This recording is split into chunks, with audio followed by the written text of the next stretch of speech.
because they know he lost. He lost woefully. He was thoroughly rejected across the length and breadth of the state that he has held hostage. My people, a lot is happening in the political zone. Tinubu is finally in trouble. With the latest development from DELE FAROTIMI, he has exposed all the shenanigans and criminality that went down during 2023 presidential election. Mahmoud Yakubu and Tinubu, the way they rigged the election and everything that went down, my people. He even explained and exposed those people that even tried to kill them in this video. My people, I would like you to stick to your screen to see everything that went down in this video. There are a lot of things that went down during the 2023 election and how they plot to kill DELE FAROTIMI, amidst the fact that he wanted to expose a lot of secrets and a lot of things that went down in Lagos, especially where Peter Obi won Tinubu there in Lagos. He said a lot of things that went down in Lagos and how they manipulated all the results in Lagos. My people, I want you to stick to this video to see everything that went down. I want you to share this video to every social media platform. Share it to every social media platform. If you cannot share, like it, give it a thumbs up so that YouTube will recommend it for us and a whole lot of people will be able to see this video. My people, stick to your screen as we'll be back in a jiffy.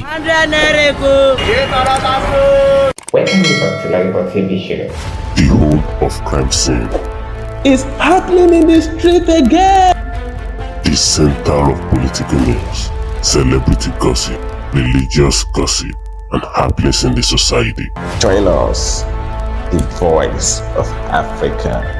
Welcome you to Lajupok TV show, where we bring you political, celebrity and religious gossip. If you have not yet subscribed to this channel, do where to click the red subscription button and don't forget to click the bell icon so that YouTube will notify you anytime we drop another trendy video. My people, with everything that went down during the 2023 election and a whole lot of Nigerians never believed that Tinubu could win the election, and you could see that DELE FAROTIMI once said that if Tinubu is being elected as the president of this nation, that he was going to go on an exile. And now since then, a whole lot of people have been questioning him that why didn't he leave Nigeria, because he said he was going to leave the country if Tinubu becomes the president of Nigeria. And so far so good, Tinubu has become the president of Nigeria, even though it was stolen. Though he makes a lot of explanation that Tinubu was never elected, that he is going to, and he experienced the way the election was rigged, and he has planned to expose every one of them. They even tried to kill him, and he said everything in this video. I want you to stick to this screen because I won't be making a lot of explanations now. I would want you to listen to everything that he said, because it was a roller coaster of an explanation. A whole lot of things was said in that video. He even said that Tinubu, he stole the mandate. He was never elected as the president of this nation because he believed so much that a whole lot of Nigerians voted him out. Even though we still have some Nigerians that voted him, but at the end of the day, he believed so much that there are a lot of people that voted him out with the criminality that went down between President Bola Ahmed Tinubu and Mahmoud Yakubu on Nigerians. They said that the mandate was actually stolen, the election was rigged, and everything that could be associated with rigging went down during the 2023 election. I want you to stick to this video to see everything that DELE FAROTIMI said. A whole lot of things is going to go down, my people.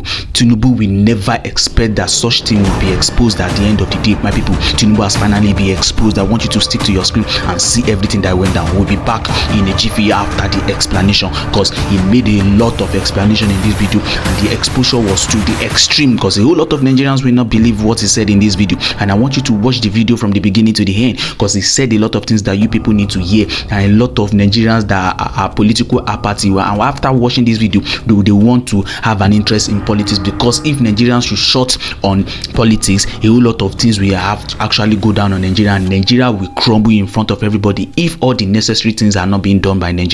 And he even said that revolution is not, it can never be, the revolution is inevitable in this country as it is going on, because a whole lot of Nigerians, a whole lot of youths are angry, and a whole lot of Nigerians are escaping from the country. They are not in any way migrating. My people, I want you to stick to this video as I will be showing you the video, and after the video we come back and wrap up. Stay connected, my people. We'll be back in a jiffy. Milk and honey, but that they found the descendants of Anak. It was the descendants of Anak in the land, and that next to them they were as grasshoppers. And I said those people merely strayed into Nigeria, because when you look at our country, Nigeria, you find a place that is unparalleled and incomparable to any other country in the world, unless you consider Congo, the Republic of the old Zaire. Nigeria is blessed with human and material resources incomparable. We have oil, we have gold, we have everything that should appertain to good life. The Nigerian has no business whatsoever with poverty. But look around us. Nigerians are living in multi-dimensional poverty. And the ruiners of the country, they are living like pashas. They are living the lives of kings and princes. But the people themselves are deliberately impoverished. So it is not out of place to compare Nigeria to that place that was described as consuming its inhabitants, because Nigeria is cannibalistic in the extreme. In recent days, we heard the story of Okwama, where the soldiers were murdered by a few, and where the soldiers went back with reprisal attacks and leveled almost an entire community, killing indiscriminately. Lekki Toll Gate and the massacre that took place there in October 2020 is another good example of what we have become as a people. Earlier in the year, we were talking about Bokos in Plateau State, where people were killed on Christmas Day like flies. Nigeria is the only place where you find the government talking about repentant terrorists and absorbing them into the army.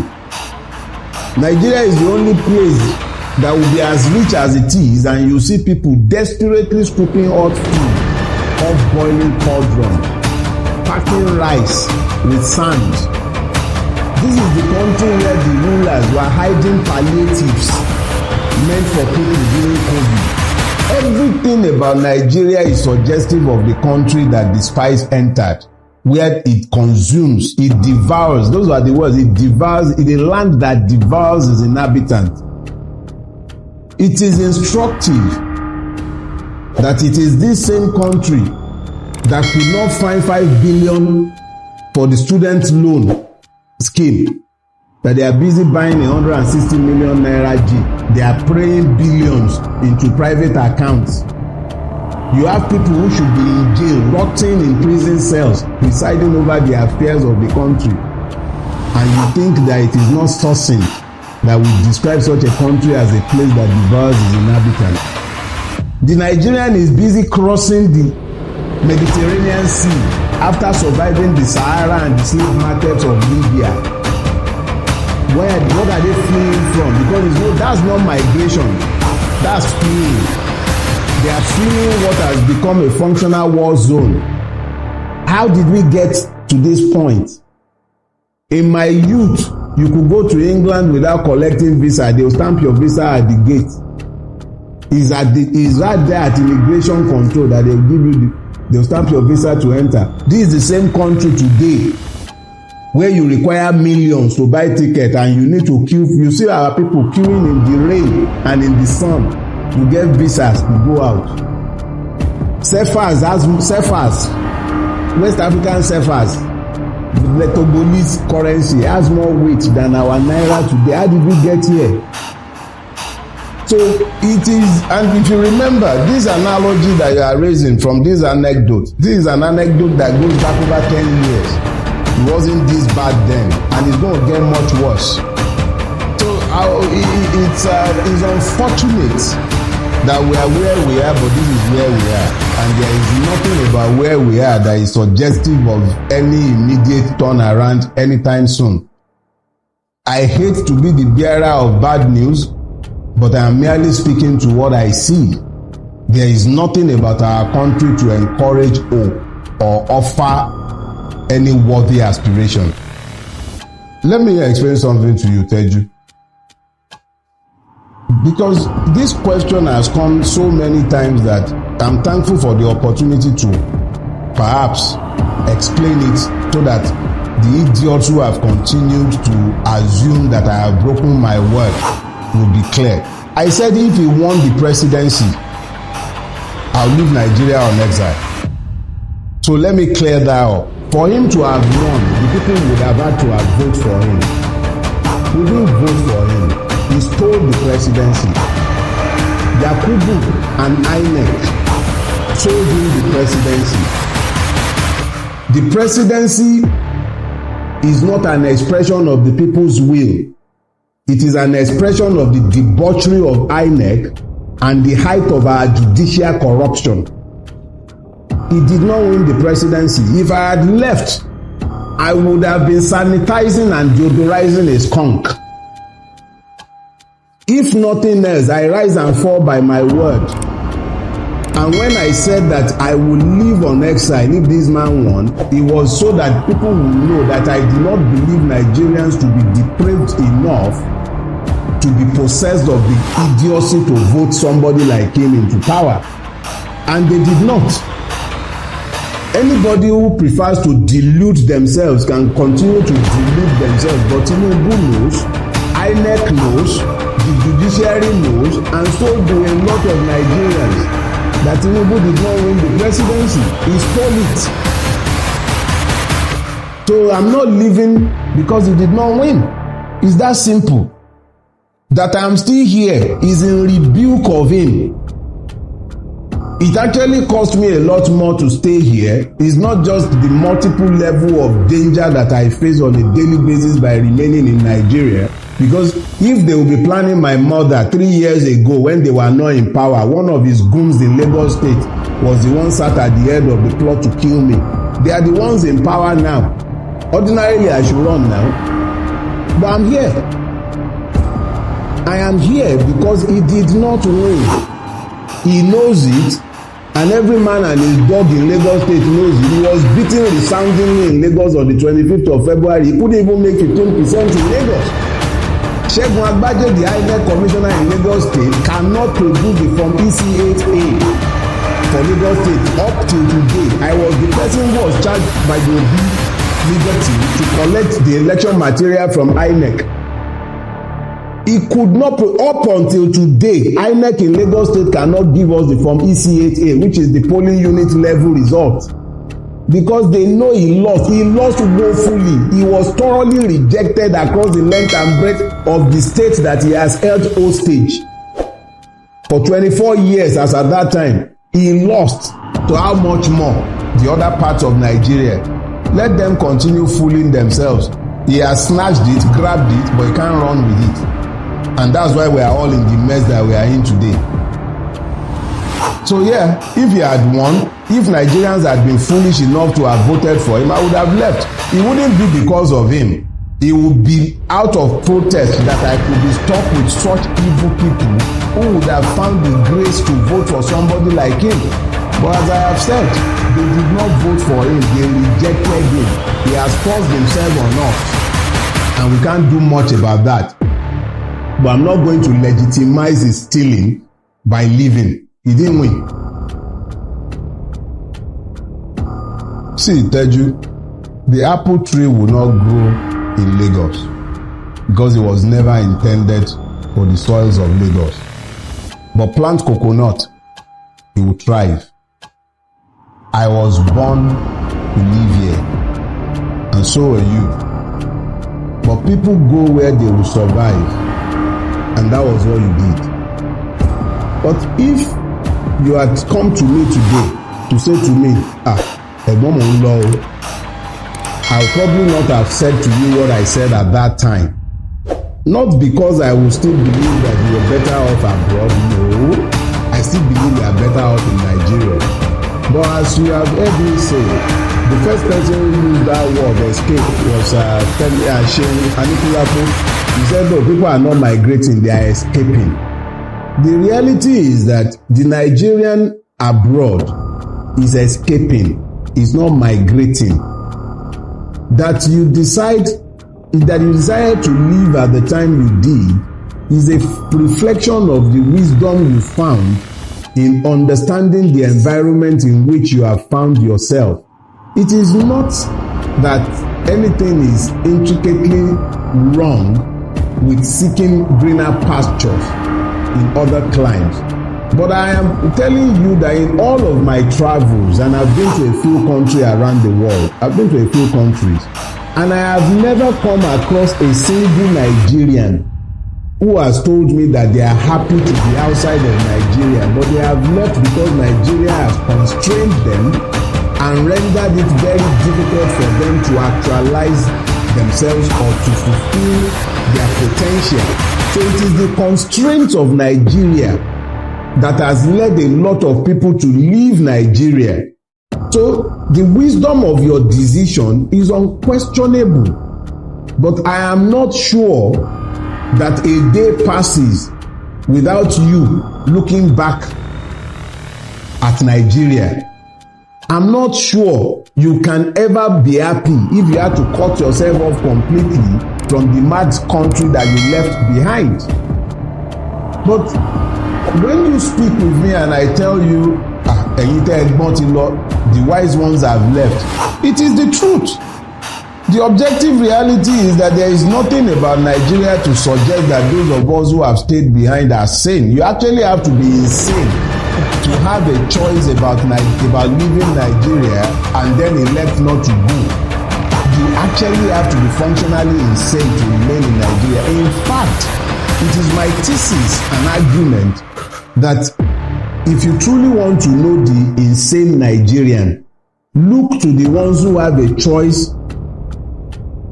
as to where they will live and who can afford to live abroad but elect to stay behind in Nigeria. Anyone you know who can afford to live abroad and has refused to go and has stayed behind is a madman. The person has to be insane. Yes, now, the person has to be insane. How can you exercise a choice to remain in a place that is as functionally crazy as our country has become? Everything that should not happen, every abnormality has been normalized in our space. Everything that shouldn't happen is happening in this place. Everything. And yet, we all carry on as if it is completely normal. So, yes, I don't believe that it is right for a Nigerian to leave Nigeria and go abroad, especially America, because even the blacks who were born there, who are 4th and 5th generation, are not accorded the full rights of a human being. When the system can find its way to deal with them the way it is structured to deal with them, it still deals with them as though they are still enslaved. So as bad as he bad, the Nigerian soldier look at me too, I can shakara him. He doesn't know who my father is. If it comes down to that level, we can shakara each other. May God rest Pius Adesomi in his bosom. I read a piece that he wrote some years before he died. How he would have to drive all the way into the Canadian bush to go and beat his horn. You know, he hadn't been hearing car horn. So he would drive into the forest to go and press his horn so that he can hear it. Because it's too normal and sane in that place. And he's not used to the normalcy and sanity. We are Nigerians. Sanity is far from us. Because our country does not allow us the luxury of sanity. That is just the reality. So you have described yourself herein as being an insane person. If I was sane, why would I be in Nigeria? I have to be insane to be here. Now, if I look, sanity is an handicap. If you are too sane in Nigeria, okay, let me tell you something. If you want to know how insane we are, drive into a roundabout in Nigeria. You are driving into the roundabout, you know that the person in the roundabout has the right of way and you are waiting for him to go. He is abusing you for not moving. The one behind you is hunting for you. We're a law. The person who has the right of way is telling you, Olori Buruku Koshikuro now, because he doesn't know that he's the one who has right of way. So now when you are confronted with that, how can you talk about it being safe? A policeman, in Yoruba language, you call a policeman Olopa. Olopa means the bearer of the staff. The staff that he bears is the king's authority, is the symbol of the king's authority. So the policeman is essentially the symbol of the authority of the state because he's the enforcer of the state's laws. Policeman, a creation of law, turns his gun on you, a citizen, and he tells you, I will shoot you and nothing will happen. So the person who should enforce the law is the one who is declaring the state of impunity, and you tell me that's a sane environment. What is sane about that? If a policeman should say that to you in America, he will lose his job. Even in the most racist part of America, if you catch him on camera turning his gun on a citizen or even an immigrant or even a goat, he If he will dare to turn his gun on a dog and shoot the dog, he will lose his job. But in Nigeria, nothing will happen. He told you the truth. He will kill you and nothing will happen. The Nigerian Senate padded the budget 3.7 trillion. Oh. What has happened? Nothing. So are we saying, how can we be saying and that will be happening in our country and nothing? Have you seen any reaction on our street? Nothing will happen. Nothing. So we can lie to ourselves and pretend that everything is hunky-dory, but the reality is that nothing is sane or normal about our existence. Our objective reality speaks to madness. When I was growing up, it used to be that our parents looked, or let me even say our grandparents looked to the youth to fix Nigeria. So you find that the most conscious layer of the Nigerian state were the students, especially university students. I was there during Ali Must Go. I was in primary school in UI, Abadina. I inhaled the tear gas of the Ali Must Go riot of 1977. I was there in 1986 as a year 2 student in LASU during the SAP riot. I was there in 1988. But today, the students of Nigeria are no longer the conscious layer. They have become part and parcel of the mess. The Nigerian political class has turned the more conscious ones amongst them into killer squads with which they eliminate their opponents. You cannot hear any consciousness issuing out of the university system any longer. So you begin to ask yourself, where would this turnaround start from? It is instructive that the same people who are shouting, our local, Ebin power is what they are shouting now. Hunger and deprivation has been democratized in Nigeria. You are seeing people hijacking trucks bearing food in the north. On Lagos Island a few months ago, it was a truck bearing yam that they looted. Slowly, hunger is going round. Where this will end, I will not pretend to know. All I am doing, what I have committed to doing, and what I'm spending my time doing, is to preach to our people, to let them understand that one, your enemy is not the man from the other tribe. He's not the man who is not worshiping God the way you are worshiping God. Your true enemies are the ones in government houses and offices, stealing your commonwealth and squandering your future. At some point, something will give. I don't know which it will be. It might be that we fall off the cliff edge, or it might be that we turn around. I would prefer a revolution in Nigeria. I wouldn't want us falling off the cliff edge. I would prefer to see a Nigeria that turns around. And when you say revolution, people should please stop this imagination that forces them to walk away from the truth, because they're always thinking, oh, revolution, bloodshed. No. A revolution could mean that people woke up one day and decided that we've had enough of this. You know what? Let's restructure our country. Let's go back to the regional autonomy that we started Nigeria with. It might be look, NSAS was a protest against one item.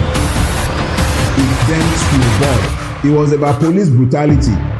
And then as it grew and gathered momentum, it became about end bad governance, end impunity.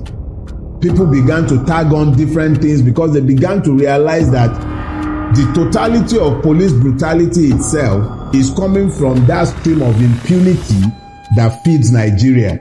So I don't know where it will end. I know what I prefer, and I've spoken often to my preference. However, I have no way of deciding for the Nigerians.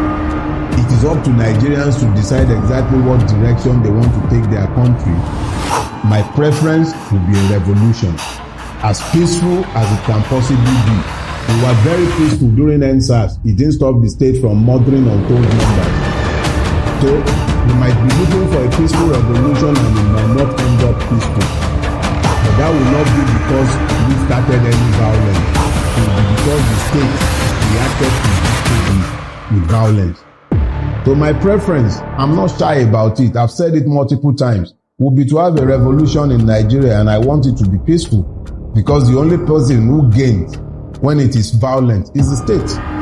The poor man has no guns to bear. It is the state that has all the instruments of coercion. We can't vote our way out of our mess. With INEC as useless as it is, and with the judiciary as debased as it is, we cannot vote our ways out of this. However, it is not impossible that this motley crew of bandits that are sat in our National Assembly, they may, out of their own selfish interest, come to the conclusion that they will strengthen the Electoral Act to demand electronic transfer from the polling unit level for future elections. That would be a revolutionary step. But what I can say about Abia State is this: when a governor is succeeding 3 disasters like Oji Uzokalu, Theodore Oji, and Ipeasu, unmitigated disasters, all 3 of them, it becomes very easy for that governor to excel, because however little he might do, it will be magnified against the backdrop of the failures that he has succeeded. Everything coming out of Abia State is suggestive of a good governor who is giving good governance to the people, and the people would appear to be enjoying the dividends of democracy in Abia State. Whether that will be sustained for the next 4 years, only God knows. I have no idea. The man, if he is as wise as he appears to be, must know by now that he will not live forever, and posterity should be what he should be working towards. And he wasn't exactly a poor man before he became governor. So as long as he continues to remember the fact of his mortality, I would imagine that should be sufficient to help him to do the right thing. If he continues that way, no matter how much they might want to rig, it will become impossible for them to rig him out in 4 years' time. And if they cannot rig him out in 4 years' time, it becomes easy to say that he would retain power in 4 years' time, and he will continue and build on the legacy that he has started with now. But as you can imagine, we have 36 states, and we are speaking to only one state out of 36. Orojide Sanwo-Olu in Lagos has forgotten all about governance. Nothing appears to be happening in Lagos. Sorry, what did you call him? Orojide Sanwo-Olu. They had to bring out Oro for him to win what they called the election in March of last year. They had to bring out Oro. Oro came out in every local government in Lagos State. And considering the fact that he paid blood money to the survivors of Lekki Toll Gate, it is fitting to call him Sanwo-Olu. So that's my name for him. He is here in Lagos and we don't feel his impact. All he does is go around pointing fingers, and when he points at you are in trouble. So if only one governor is being talked about out of 36, it tells you how useless the situation is and how hopeless it has become. Only one out of 36 is being talked about. That is appalling in the end. Now you see from the video what DELE FAROTIMI said about the Form EC8A that he was ordered to collect there in Lagos State from the State Commissioner for the INEC there in Lagos State. You see everything that is actually going on. A whole lot of criminality and shenanigans went down during the 2023 presidential race, and you could see now at the end of the day, President Bola Ahmed TINUBU was crowned the president, and you could see from the video what he said he stole the mandate. He was never elected by the people, and ever since he has elected himself, he even went further and said that you could see that he's showing in his tenure ever since he forced himself on Nigerians, in a situation whereby the Nigerians did not even vote you to become their president, and you force yourself to become the president, and at the end of the day you cannot even rule the country. Where you see the situation of the country, everybody are buying goods times 3 their prices, as at the time Buhari left there. Even though Buhari got there and he even made the economy worse, but we never believed that there's another administration that will come on board that will make the case more worse than the way it was during the time of Buhari. And you could see everything that is going on in the country. Everybody are panicking. A lot of people are leaving the country. They are not even leaving. DELE FAROTIMI said that they are escaping because there's no person that will say that he wants to stay in this kind of a country that so much hardship has engulfed the whole system. And you see that the administration, there was a news that was going on that was in circulation 2 days ago that the Senate passed a bill that they want to change the national anthem of the country. And you could see one of the senators there in the chamber stood up and said that with the problem that this country is faced with, is it the national anthem that we're supposed to be evaluating, or we should be checking here with the rate of suffering that a lot of Nigerians are facing presently? You will see that this administration do not know what they want to do. They are just there to come and loot Nigerian funds. You could see everything that is going on in the country. A whole lot of civil servants are suffering in this country. A lot of civil servants that could afford some of the things that their salary could buy some years ago. You could see now with the depreciation of naira value, you could see that a lot of civil servants cannot even get some things for themselves again. And they said that they want to increase the minimum wage to 48,000, and the NLC kicked against it, that if it cannot be increased more than 100k, that they are not going to allow anything rather than that. Why? Because the economy of the country is bad. The naira value is depreciating every day, and you want Nigerians to still be collecting penny. Why we have some senators, why we have some politicians that are going away with large sum of money? You could see that DELE FAROTIMI even said that they even tried to kill him. If not by the grace of God, I was able to escape all their plots when they were trying to kill him. You could see that these people are very, very desperate. President Bola Ahmed TINUBU do not know how to rule this country. He's not a leader. He just wants to be there to force himself on people. It's obvious now that President Bola Ahmed TINUBU is never and will never be a leader, because there's no situation whereby the country should be going crumbling like this and you still keep on spending money on some things that are not necessary. Now a lot of people are saying that the 90 billion naira that he used to subsidize Hajj, that is his personal money. Even if it is your personal money, a lot of people don't want to know.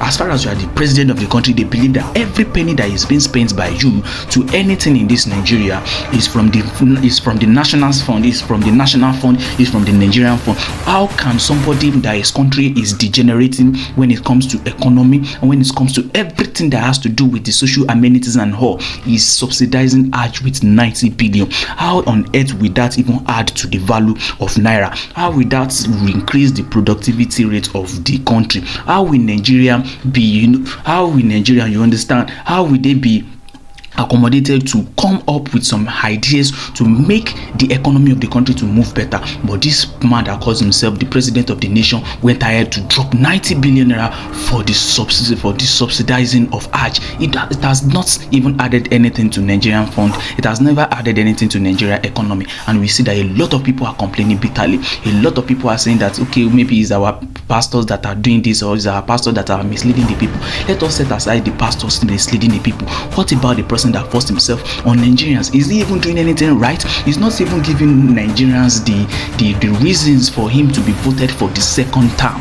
You understand? But a lot of people believe that he's going to force himself again, and some people are saying that Peter Obi is too kind. Mr. Obi is too soft to rule Nigerians. But hello, if that is what it is, but it's what I believe is that the tenor of President Bola Ahmed Tinubu is not favoring Nigeria as it is. And you could see everything that DELE FAROTIMI said there. It's only somebody that is functionally insane that we have the money to leave this country and still have the mind or still remain in this country. You have the money to fly out of this country, you have the money to escape from this country, and you still decide to be in this country, to be suffering, to be facing all this criminality and shenanigans that the government of the Nigerians have decided to be doing. And you will see that everything they send in that video, everything is on point. A whole lot of people are applauding DELE FAROTIMI presently, and they are even telling him to be careful, since a lot of plots have been made against him to be killed. My people, from this video, let us know what you feel. Share your opinion at the comment section. Let us know what you feel about everything that you've just finished watching, and don't forget to share this video to every social media platform. If you cannot share, like it, give it a thumbs up so that YouTube will recommend it for us. And if you are coming across this channel for the very first time, do well to click the red subscription button, and don't forget to click the bell icon so that YouTube will notify you anytime we drop another trendy video. See you in our next video. Bye for now.